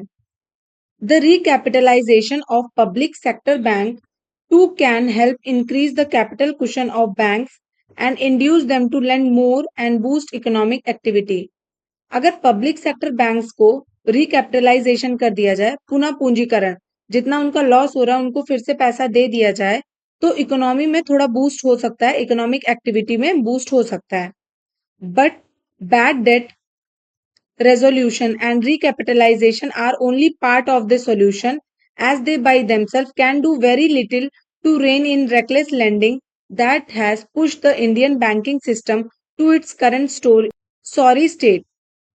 ये जो बैड डेट है, जो नॉन परफॉर्मिंग एसेट बन जाते हैं, बैड डेट मीन्स बेकार कर्ज, ऐसे कर्ज जो वापस आते ही नहीं है, कर्जदार कर्ज लेके चले जाते हैं, उसको चुकाने बैंक आते ही नहीं है। इसके रिजोल्यूशन के लिए रिकैपिटलाइजेशन एक पार्ट हो सकता है सॉल्यूशन का, बट ये बहुत ही कम काम करेगा। ये बहुत ही छोटी पहल है इंडियन बैंकिंग सिस्टम को करंट स्टेट है उससे निकालने के लिए, ये ना के बराबर काम करेगा। Unless there are systematic reform that address the problem of unsustainable lending, future credit cycle will continue to stress the banking system। इसके बजाय एक सिस्टमैटिक रिफॉर्म निकालना चाहिए जो इस प्रॉब्लम को एड्रेस करे कि ये जो बार बार उधारी जा रही है बैंक से, या फ्यूचर क्रेडिट साइकिल को कैसे बैंकिंग सिस्टम में लाया जाए ताकि बैंक सिस्टम पे स्ट्रेस कम पड़े। तो कुल मिला के पैसेज किसके बारे में है, बैंक करप्सी के बारे में, और उसको लेके सुधार के लिए। तो सुधार कैसा होना चाहिए, सिस्टमैटिक रिफॉर्म होना चाहिए ताकि फ्यूचर क्रेडिट साइकिल है बैंकिंग सिस्टम अच्छा हो पाए। Question is which one of the following statement best reflect the most logical, rational and practical suggestion implied by passage given above. क्या सजेशन हम प्रैक्टिकल दे सकते हैं, ये बताना है।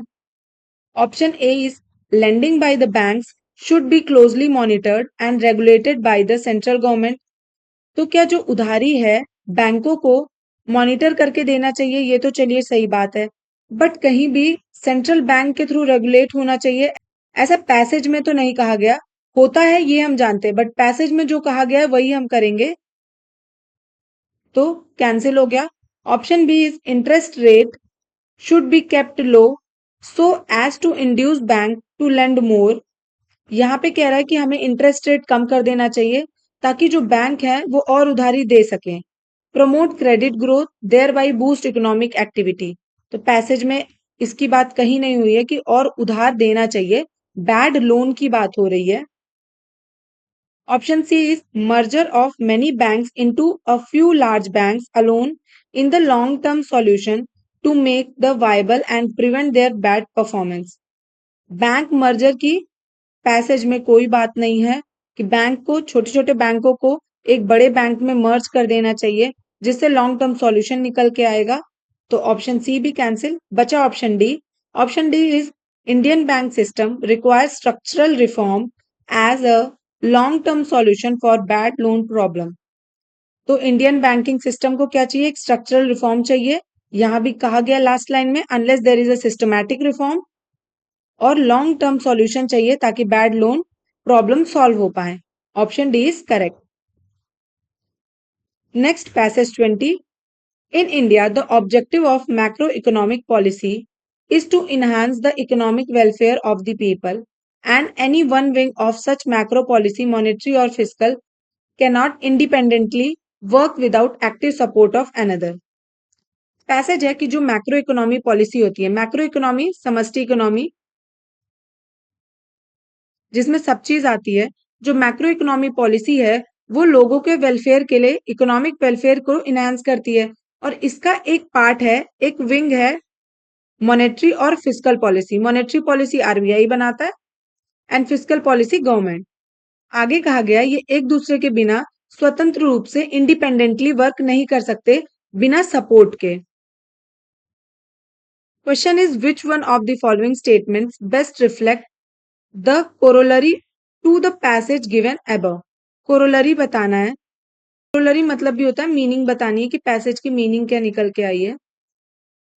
Option A, the central bank can not work independently of the government. Option A ही यहाँ पे करेक्ट होगा। सेंट्रल बैंक है आरबीआई,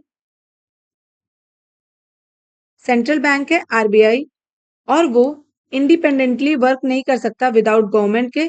तो यही यहाँ पे कहा गया कि मॉनेटरी और फिस्कल एक दूसरे के बिना काम नहीं कर सकते। Option A is correct.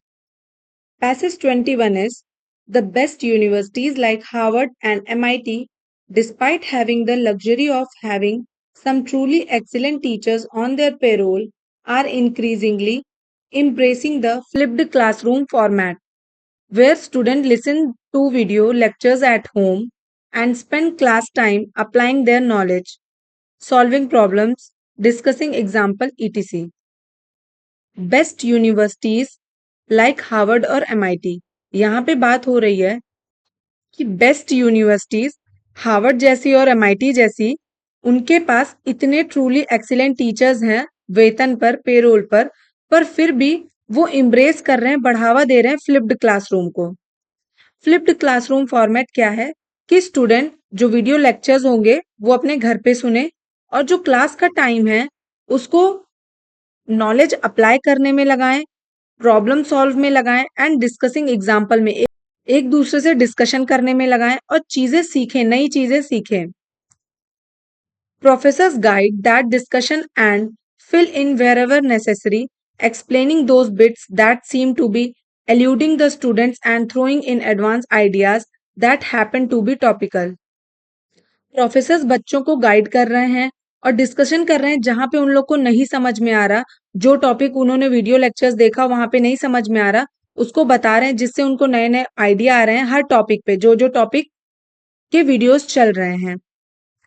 These universities have made their video lectures available free for anyone in the world. In universities ने अपने वीडियो लेक्चर्स को फ्री रखा है ऑल ओवर वर्ल्ड में, जिसको देखना है वो देख सकता है। They are also encouraging colleges and universities all over the world to integrate these online courses into their own pedagogy. और ये सबको इनकरेज कर रहे हैं कि कॉलेजेस और यूनिवर्सिटीज में सब लोग ऑनलाइन कोर्सेज अप्लाई करो अपने पेडागोजी में। Picking the pieces that are appropriate for their need and building a package around them. ऐसे चीजों को उस वीडियो से पिक करो जो अप्रोप्रिएट हो, उनके जरूरत के हिसाब से हो, और उस हिसाब का पैकेज बनाओ जो उनके काम पे आए। Which one of the following statement best reflect the central idea of the passage given above?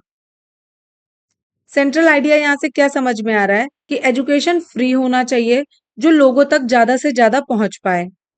Option A देखते हैं, efficacy of universities would be better in online mode of conducting classroom tuition as compare to conventional method. तो passage में comparison नहीं किया गया कि जो classroom का कन्वेंशनल मेथड है जिसमें बच्चे क्लास में जाते हैं और वहां सीखते हैं वो ज्यादा बेटर है ऑनलाइन मोड से। तो ऑप्शन ए तो आइडिया नहीं होगा। B is availability of higher education can be made easier and cheaper without diluting the content। बिना कंटेंट को तोड़े मरोड़े, बिना कंटेंट को इधर उधर किए, चीजों को बिना डाइल्यूट किए, चीपर और इजियर वे में हायर एजुकेशन को लोगों तक पहुंचा सकते हैं, उसकी अवेलेबिलिटी लोगों तक पहुंचा सकते हैं। पैसेज यही कहने की कोशिश कर रहा है कि हायर एजुकेशन और आसान हो जाएगी, चीप हो जाएगी, जो कंटेंट है उसको एज इट इज लोगों तक पहुंचाया जाए तब। Option B is correct. Option C भी देख लेते हैं। We need not invest much in infrastructure related to higher education and yet develop better human and social capital. तो ह्यूमन एंड सोशल कैपिटल के डेवलपमेंट की बात नहीं हो रही। इंस्टीट्यूशन हायर एजुकेशन में as well as coaching institute can take advantage of this opportunity and thrive well। तो option D भी cancel out। Option B is correct। Next passage is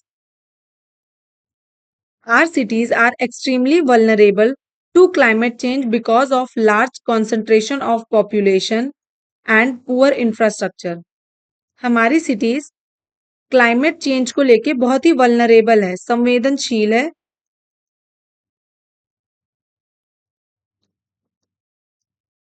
because of क्योंकि बहुत ज्यादा कॉन्सेंट्रेशन ऑफ पॉपुलेशन, एक जगह पे बहुत ज्यादा पॉपुलेशन है, पॉपुलेशन का कॉन्सेंट्रेशन बहुत हो जाता है और इंफ्रास्ट्रक्चर भी बहुत पुअर है। Moreover population densities are increasing in them but we have not yet developed the system to address climate change impact.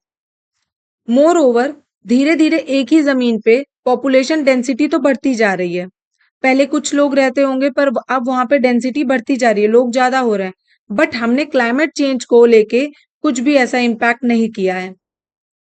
Are cities contribute to 65% of the GDP, but there are not enough facility to cater to the needs of people। हालांकि cities 65% GDP में invest करती हैं, contribute करती हैं, but लोगों की जरूरत की चीजें भी पूरी नहीं हो पा रही हैं। It is important to address the issues of air quality, transport and etc। हमें इंपॉर्टेंट इश्यूज को एड्रेस करना चाहिए, ध्यान देना चाहिए, like air quality, transport and other चीजें that are vital to identifying sustainable solution. जो जरूरी है, बहुत ही वाइटल है, इंपॉर्टेंट है लाइफ के लिए, उसे आइडेंटिफाई करना चाहिए और सस्टेनेबल सॉल्यूशन कोई निकालना चाहिए। We need to involve citizens in the city planning and create an ecosystem that meets the needs of people। Citizens को इन्वॉल्व करके ऐसी सिटी प्लानिंग करनी चाहिए जिससे इकोसिस्टम बना रहे और लोगों की जरूरत भी पूरी हो। Question is which among the following is the most logical and rational inference that can be made from the passage given above। Option A, our cities need to have well-defined administrative setup with sufficient autonomy। एक तंत्र की बात नहीं हुई, autonomy कि कोई एक इंसान ये जिम्मा ले, और एडमिनिस्ट्रेटिव वेल डिफाइंड होना चाहिए। Option A cancel. B is ever increasing population densities is a hindrance in our effort to achieve sustainable development. हाँ, पॉपुलेशन इंक्रीज हो रही है, ये बात है, बट वो सस्टेनेबल डेवलपमेंट में जो सतत विकास है उसमें रुकावट का काम कर रही है, पैसेज ऐसा नहीं कह रहा, तो ये भी कैंसिल। ऑप्शन सी क्या है? To maintain and develop our cities we need to adopt sustainability related intervention.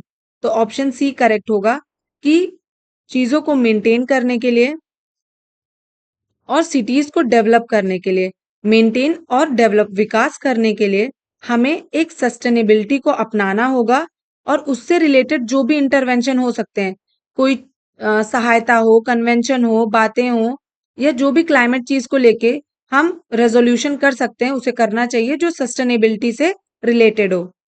Option C is correct. Next passage is Can a democracy avoid being a welfare state for long? Why cannot mass welfare be left entirely to the markets? There is a building tension between markets and democracy. यहाँ पे कहा जा रहा है कि क्या लोकतंत्र welfare state को बहुत दिन तक नकार सकता है वेलफेयर स्टेट होने से। वेलफेयर स्टेट मतलब जहाँ पे सबका कल्याण हो, कल्याणकारी राज। तो क्या डेमोक्रेसी इसे अवॉइड कर सकती है बहुत लंबे समय तक? क्यों नहीं कर सकती? क्योंकि जो मास वेलफेयर है, जो लोग हैं, इंटायरली मार्केट के भरोसे नहीं छोड़े जा सकते। मार्केट इन द सेंस यहाँ पे पूंजीवाद। Because there is a building tension. Market और डेमोक्रेसी में एक खींचातानी रहती है। पूंजीवाद किसी और बारे में बात करता है और लोकतंत्र किसी और बारे में। Markets do not work on a one person one vote principle as democracies do. Market एक पर्सन एक वोट के प्रिंसिपल पे काम नहीं करता, जिस तरह डेमोक्रेसी कहती है कि एक इंसान एक वोट के बराबर ही, इस सिद्धांत पे काम करती है, हर इंसान बराबर है। बट मार्केट ऐसा काम नहीं करता। What one gets out of the marketplace depends on one's endowments, skill, purchasing power, and the forces of demand and supply. Market से वही लोग लाभ उठा सकते हैं जिनकी एंडाउमेंट क्षमता बहुत अच्छी हो, स्किल बहुत अच्छा हो, परचेजिंग पावर अच्छी हो, और मार्केट का डिमांड एंड सप्लाई कैसा चल रहा है इस पे डिपेंड करता है। Market reward individual initiative and skill and may also lift many from bottom rungs of society. But some people never get the opportunity to develop skill that market demands. कभी कभी मार्केट्स, जो market होती है, वो individuals को और उनकी skill को, जो इंडिविजुअल इनिशिएटिव और स्किल होती है, इसकी जरूरत मार्केट को होती है। ऐसा स्किल, ऐसा इनिशिएटिव जो मार्केट के लिए हेल्पफुल हो, उनको रिवॉर्ड करती है। उनके लिए तो मार्केट अच्छा होता है। बहुत से ऐसे लोग हैं जो बॉटम रंग्स ऑफ सोसाइटी थे, सोसाइटी के बहुत ही निचले स्तर पे थे, उनको भी मार्केट ने उठा दिया है, अगर उनका स्किल और इनिशिएटिव मार्केट के हिसाब से है तो। बट कुछ ऐसे लोग हैं जो आज तक ऐसी स्किल डेवलप ही नहीं कर पाए हैं या अपॉर्चुनिटी उनको नहीं मिली जो मार्केट डिमांड को पूरा कर सके। They are simply too poor and too handicap. ऐसे लोग या तो बहुत गरीब होते हैं या तो बहुत लाचार हो जाते हैं, जिनको कुछ समझ में ही नहीं आता। और skill formation takes too long. अगर वो मार्केट की स्किल सीखना भी चाहते हैं तो वो बहुत समय ले जाता है। बाय क्रिएटिंग जॉब, मार्केट में be able to help even unskilled people. अगर जॉब क्रिएट हो जाए तो जो अनस्किल्ड पीपल हैं वो भी मार्केट के लिए कुछ काम आ सकते हैं। बट कैपिटलाइजेशन, पूंजीवाद, हमेशा always witness burst of unemployment. पूंजीवाद ज्यादातर डायरेक्टली प्रोपोर्शनल टू अनएम्प्लॉयमेंट, बेरोजगारी। Question is with reference to the above passage the following assumption have been made. क्या assumption बनाए गया बताना है।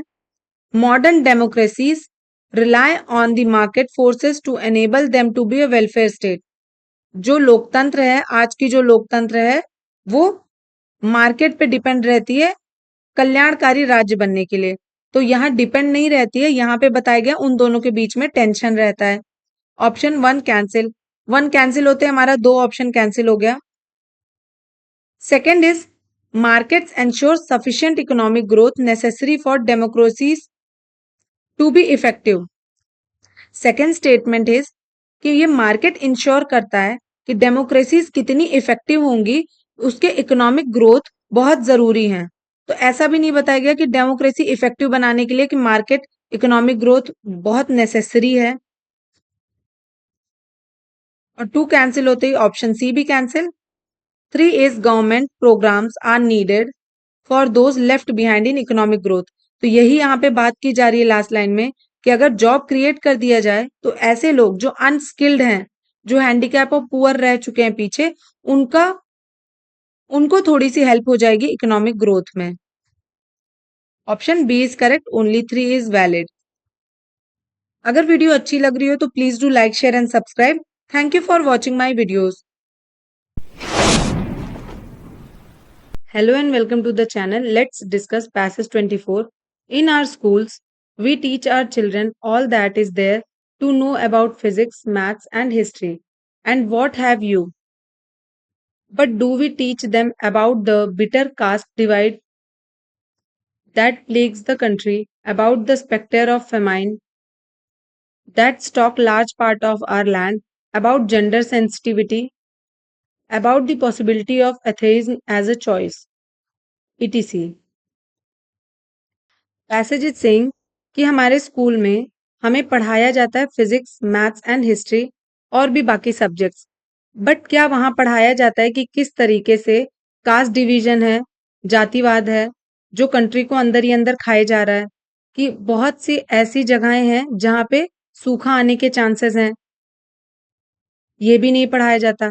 क्या ये बताया जाता है कि जेंडर सेंसिटिविटी क्या है? एथेइज्म एक चॉइस हो सकती है, नास्तिक होना एक चॉइस हो सकती है कि आप ना माने भगवान में। Equally important, do we teach them to ask question or do we teach them only to passively receive our wisdom? उतना ही इम्पोर्टेंट है, क्या हम उन्हें सिखाते हैं कि क्वेश्चन पूछना चाहिए, या उनको कहते हैं सिर्फ वही चीज रिसीव करो जो आपको पढ़ाई जा रही है, जो टीचर्स आपको बता रहे हैं। From the cocoon world of school, suddenly the adolescent find himself herself in the unfettered world of university. ऐसे स्कूल जहाँ पे उस बच्चे से ना कभी सवाल पूछने के लिए कहा गया हो, सिर्फ वो पैसिव बन गया हो, वो जब एडोलेसेंस में यूनिवर्सिटीज जाता है तो उसके मन में बहुत ही उथल पुथल रहती है। Here he and she is swept up in a turmoil of ideas, influences and ideology.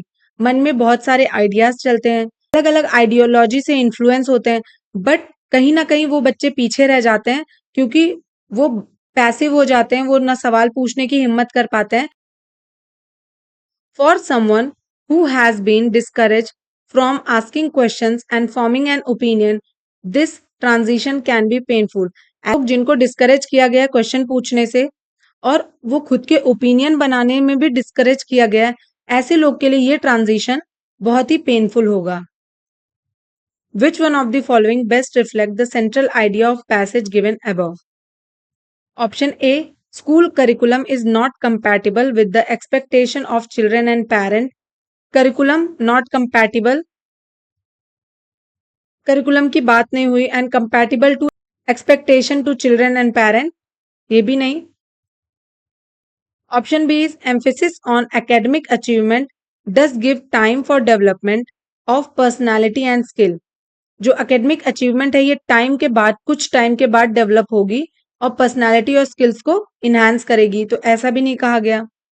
Option C is preparing the children to be better citizen should be responsibility of education system. तो education system की ये responsibility है कि बच्चों को better citizen बनाए, ये भी पैसेज में तो इसकी बात नहीं हो रही है, तो ऑप्शन सी भी cancel out. Option D is correct, to be better citizen the present world order demand societal and life coping skill in addition to academic content. Academic के साथ साथ लाइफ कूपिंग स्किल भी सिखाया जाए कि जीवन में क्या चीजें कैसे होती हैं और सोसाइटल नॉर्म्स क्या होते हैं, उस डिमांड के हिसाब से सिखाया जाए, और यही पैसेज भी हमारा कह रहा है, तो option D is correct. Next passage, medieval merchant risked the hazard of Silk Road to reach the markets of China. Portuguese caravels in 15th century sailed beyond the bounds of the known world, searching less for knowledge than for gold and spices. Medieval merchants ने, जो व्यापारी होते थे medieval history में, उन्होंने काफी risk उठाया है, काफी खतरे उठाए हैं सिल्क रोड से चाइना पहुंचने के लिए, और पोर्तुगीज कैरेवल्स ने भी बियॉन्ड द बाउंड्री जाके एक नोन वर्ल्ड खोजा, नॉलेज के लिए नहीं बल्कि गोल्ड एंड स्पाइसेस के लिए। Historically the driver for opening frontiers has always been search for resources. जब भी लोग कुछ खोजने निकले हैं, कुछ नया इन्वेंट करने निकले हैं, तो वो सारी चीज सर्च करते हैं रिसोर्सेस के लिए, संसाधन के लिए, कि अगर कोई नई चीज खोजी जाएगी तो वो किस काम आएगी। Science and curiosity are weaker drivers. The only way to open up space, whether the space of solar system or interstellar space, is to create an economic engine, and that engine is resource of extraction. Science and curiosity तो एक weaker driver है। Science और curiosity के लिए तो लोग खोज कर ही रहे हैं, बट एक मेजर ड्राइवर है economic growth and economic engine. क्योंकि मेजर ड्राइवर है इकोनॉमिक इंजन को बढ़ाना, इकोनॉमिक को बढ़ाना, चाहे वो स्पेस के सोलर सिस्टम की खोज हो या इंटरस्टेलर की खोज हो, ये सब रिसोर्स एक्सट्रैक्शन किए जाते हैं ताकि इकोनॉमिकली हम स्ट्रांग हो सकें। ये मेजर ड्राइवर है। Which one of the following statement best sums up? एक इसको सम करना, समरी निकाल के एक लाइन में अगर बताना हो इस पैसेज का, तो हम क्या कह सकते हैं? Option A, wealth generation is primary motive for human Endeavour. Directly नहीं कहा गया कि वेल्थ जनरेशन प्राइमरी मोटिव है, क्योंकि यहाँ पे सर्च रिसर्च खोजने की बात हो रही है, तो option A is not correct.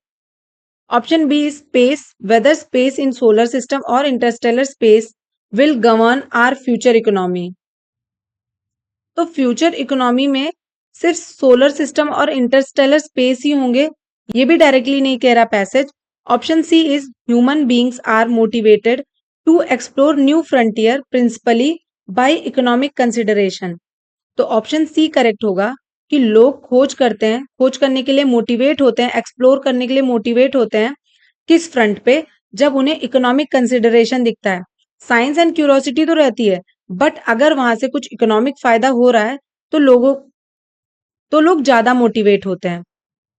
Next passage is, most people would agree that telling deliberate lies is wrong except perhaps in certain special situation where more harm will be done by telling the truth। बहुत लोग ये agree करते होंगे कि झूठ बोलना deliberately, जानबूझकर, वो गलत है, बट ऐसा सच जो किसी को हार्म पहुंचा दे, नुकसान पहुंचा दे, उस सिचुएशन में, एक स्पेशल सिचुएशन में झूठ बोल सकते हैं।